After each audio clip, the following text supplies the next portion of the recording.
Chapter 13 of Treasure Island. This recording is by Mark Smith of Simpsonville, South Carolina.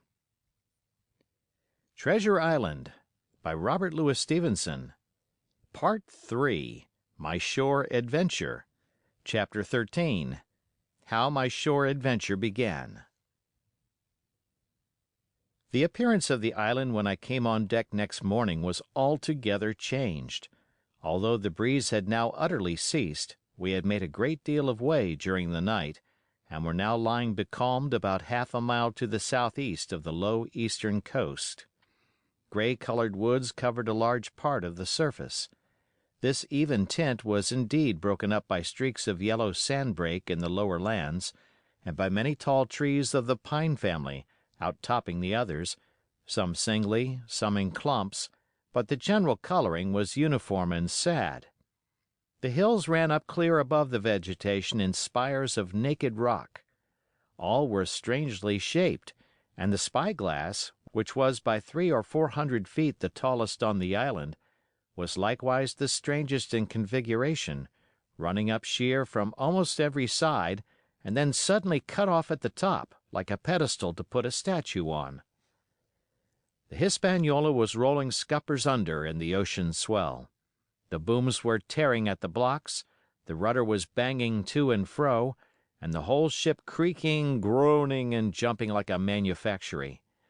I had to cling tight to the backstay, and the world turned giddily before my eyes, for though I was a good enough sailor when there was way on, this standing still and being rolled about like a bottle was a thing I never learned to stand without a qualm or so, above all in the morning, on an empty stomach. Perhaps it was this.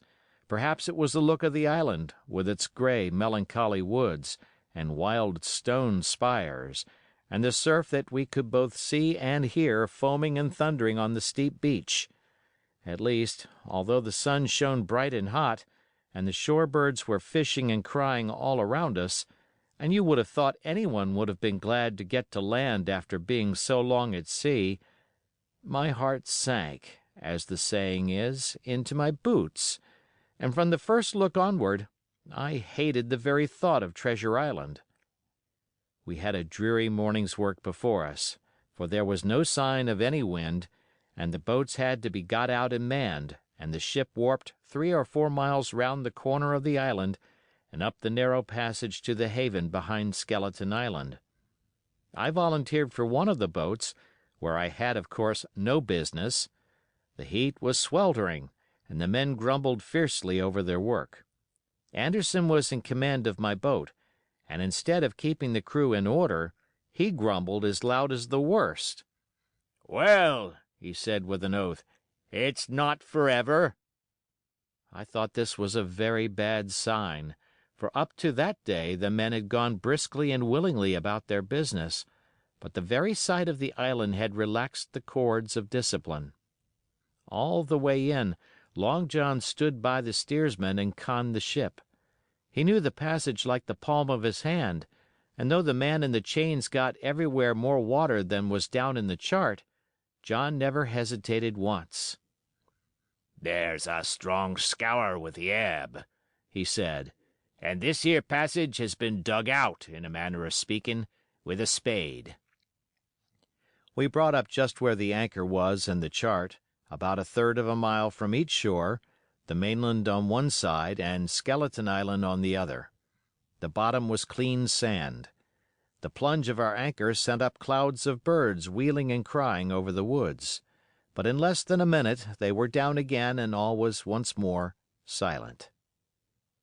The place was entirely landlocked, buried in woods, the trees coming right down to high water mark, the shores mostly flat, and the hilltops standing round at a distance in a sort of amphitheater, one here, one there.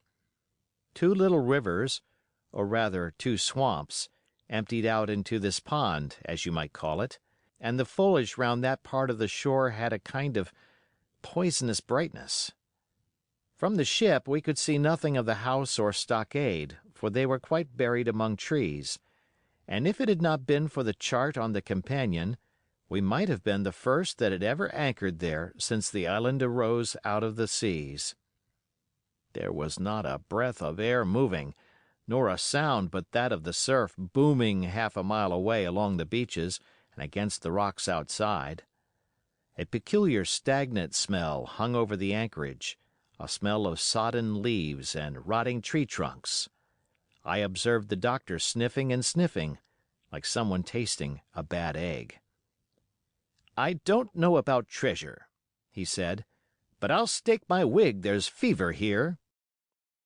If the conduct of the men had been alarming in the boat, it became truly threatening when they had come aboard. They lay about the deck growling together in talk. The slightest order was received with a black look and grudgingly and carelessly obeyed. Even the honest hands must have caught the infection, for there was not one man aboard to mend another. Mutiny, it was plain, hung over us like a thundercloud. And it was not only we of the cabin party who perceived the danger. Long John was hard at work going from group to group, spending himself in good advice, and as for example, no man could have shown a better. He fairly outstripped himself in willingness and civility. He was all smiles to everyone. If an order were given, John would be on his crutch in an instant, with the cheeriest "Aye, aye, sir," in the world. And when there was nothing else to do, he kept up one song after another, as if to conceal the discontent of the rest. Of all the gloomy features of that gloomy afternoon, this obvious anxiety on the part of Long John appeared the worst. We held a council in the cabin.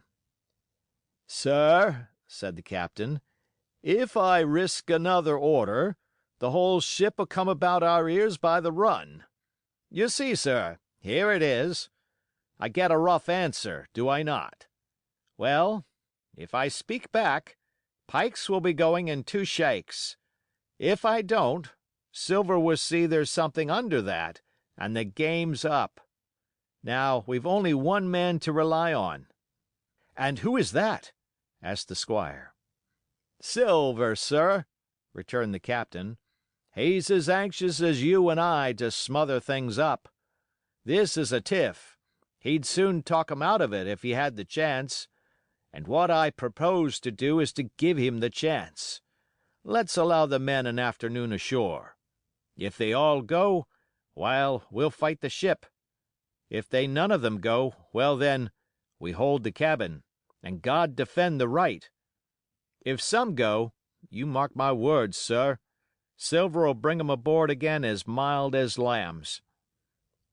It was so decided. Loaded pistols were served out to all the sure men. Hunter, Joyce, and Redruth were taken into our confidence, and received the news with less surprise and a better spirit than we had looked for, and then the captain went on deck and addressed the crew. "My lads," said he, "we've had a hot day and are all tired and out of sorts. A turn ashore'll hurt nobody. The boats are still in the water. You can take the gigs, and as many as please may go ashore for the afternoon. I'll fire a gun half an hour before sundown."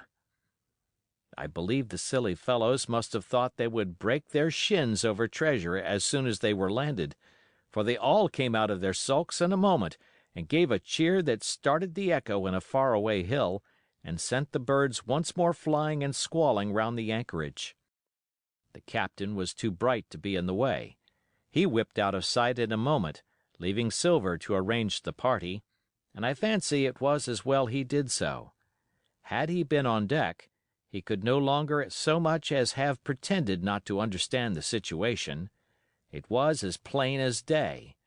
Silver was the captain, and a mighty rebellious crew he had of it. The honest hands, and I was soon to see it proved that there were such on board, must have been very stupid fellows. Or rather, I suppose the truth was this, that all hands were disaffected by the example of the ringleaders, only some more, some less, and a few, being good fellows in the main, could neither be led nor driven any further. It is one thing to be idle and sulk, and quite another to take a ship and murder a number of innocent men. At last, however, the party was made up. 6 fellows were to stay on board, and the remaining 13, including Silver, began to embark. Then it was that there came into my head the first of the mad notions that contributed so much to save our lives. If 6 men were left by Silver, it was plain our party could not take and fight the ship; and since only 6 were left, it was equally plain that the cabin party had no present need of my assistance. It occurred to me at once to go ashore. In a jiffy I had slipped over the side and curled up in the fore sheets of the nearest boat, and almost at the same moment she shoved off. No one took notice of me, only the bow oar saying, "Is that you, Jim? Keep your head down." But Silver, from the other boat, looked sharply over and called out to know if that were me, and from that moment I began to regret what I had done. The crews raced for the beach, but the boat I was in, having some start and being at once the lighter and the better manned, shot far ahead of her consort, and the bow had struck among the shoreside trees and I had caught a branch and swung myself out and plunged into the nearest thicket, while Silver and the rest were still 100 yards behind. "Jim! Jim!" I heard him shouting. But you may suppose I paid no heed. Jumping, ducking, and breaking through, I ran straight before my nose till I could run no longer. End of chapter.